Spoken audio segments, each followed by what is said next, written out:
Real quick, GamerSupps came out with a bunch of brand new starter kits and shakers. If you guys want one and want to support the channel, make sure to use code GM for 10% off.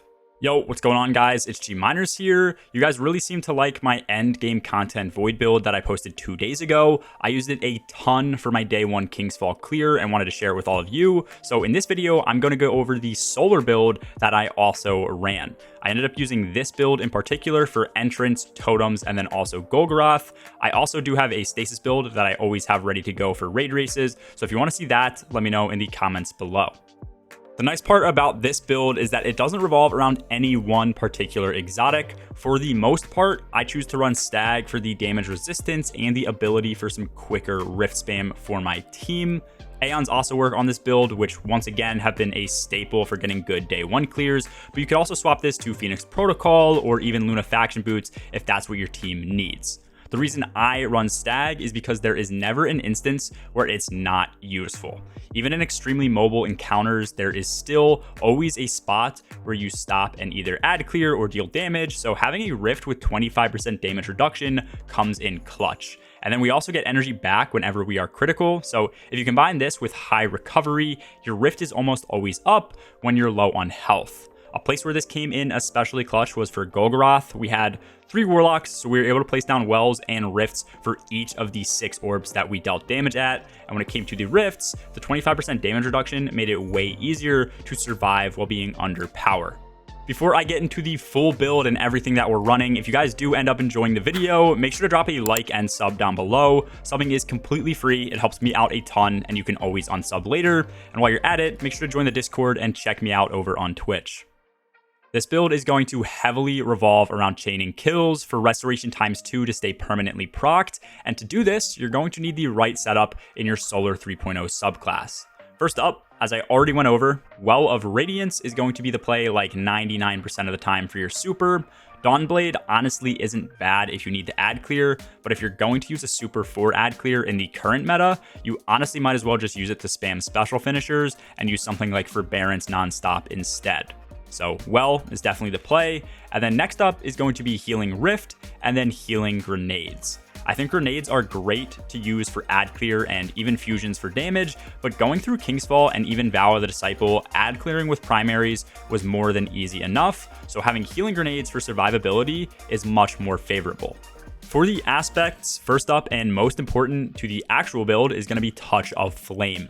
Because we are on healing grenades, this is going to improve the strength of the cure we get and the effects of restoration. Anytime you see that the effects of restoration are increased, this means you are getting restoration ×2, which is insane.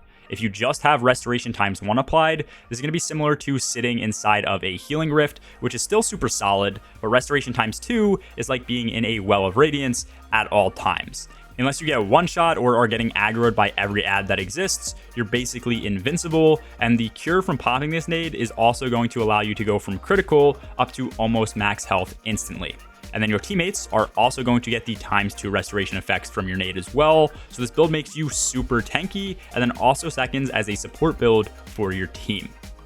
After this, I just stay on Icarus Dash. I just find the bonus movement method to be useful in a lot of situations, and if I were on Heat Rises, we would be burning our grenade to proc this, so it would kind of go against the main essence of the build's survivability.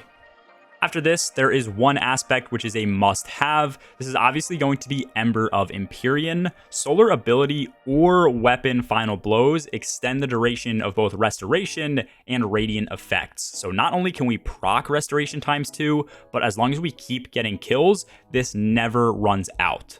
Once again, Golgoroth was the main place that I used this build on day 1 with a Solar Callus mini tool. In the beginning, when all the ads spawn, I would toss a nade down and then put in work. You literally just sit there 20 power under and then tank damage. Once again, if it ever gets to be too many ads, throwing a rift down for 25% damage reduction makes it so that you can tank pretty much anything.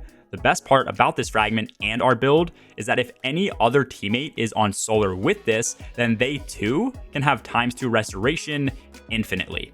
Simply put, this fragment is the most broken thing in Destiny 2, that is intentional at least, and I stand by that. After this is a fragment I'm kind of in between on, which is Ember of Benevolence. This is the replacement for the OG Benevolent Dawn. This grants increased melee, grenade, and class ability energy regen to ourselves whenever we make teammates radiant or give them restoration or cure. The issue is, the regen is like perfectly balanced, to the point where I don't know if it's fully worth running. If they upped the regen slightly, it would always be on my subclass. If they decreased it slightly, I wouldn't even touch it. Being perfectly balanced sounds good, but it makes it hard for me to know if it's something I should keep or swap out. But in general, I do like having it on in case I do burn my grenade and can't keep restoration procced. That way I can spam something like Rifts and then get the energy back that way. Ember of Torches is next up, which will make us radiant on successful melee hits. This is also going to stay permaprocced with Ember of Empyrean, so after one melee hit, we are always dealing 25% more damage. And once again, this will be another way to get energy back from Ember of Benevolence. Lastly, I run Ember of Solace for extended duration. Because of the nature of the game and ads spawning in waves and then teammates shooting the same ads, you might not always get the kill on something to extend the timer, so having a few extra seconds to get kills and keep things procced really helps out, and in general, it makes the build feel really manageable. There is definitely a lot of other good options that you can run with this build, so if you guys do decide to change things up, make sure to keep Ember of Empyrean and Ember of Torches on.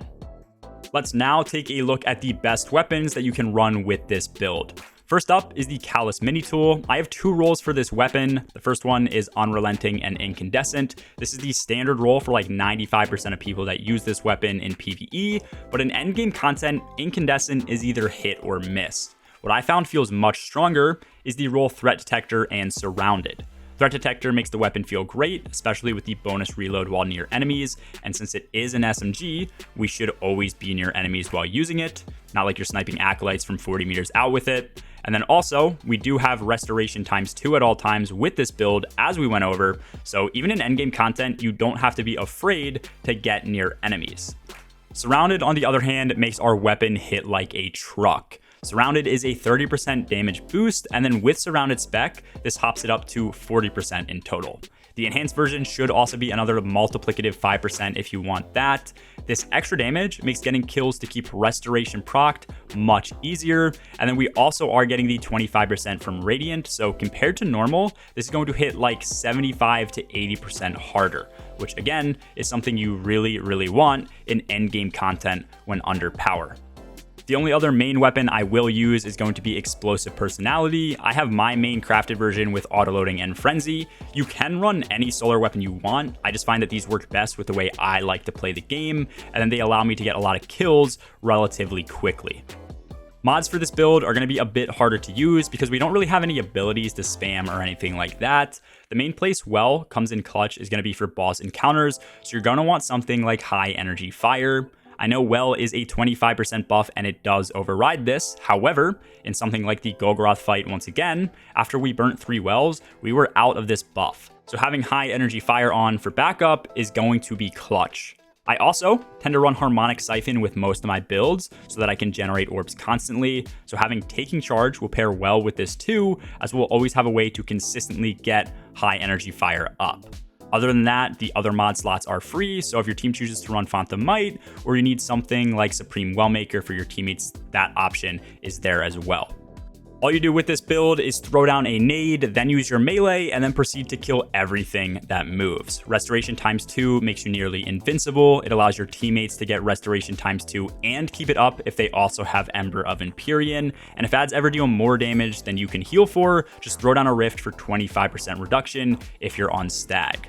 Radiant always being up means that you constantly hit 25% harder, and with a God Roll or crafted Callous Mini Tool, Surrounded is another 40% increase, making enemies feel like normal, even when you're really 20 power levels under.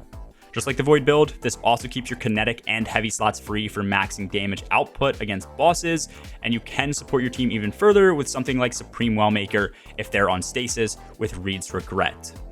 Hands down, this is one of the greatest builds of all time for endgame content. Also a super high risk, high reward style of play. Let me know if you guys want some more of these day 1 raid / endgame content builds by 1, liking the video, and then 2, commenting down below. Anyways, that's all for this video, guys. As always, have a good one. Peace.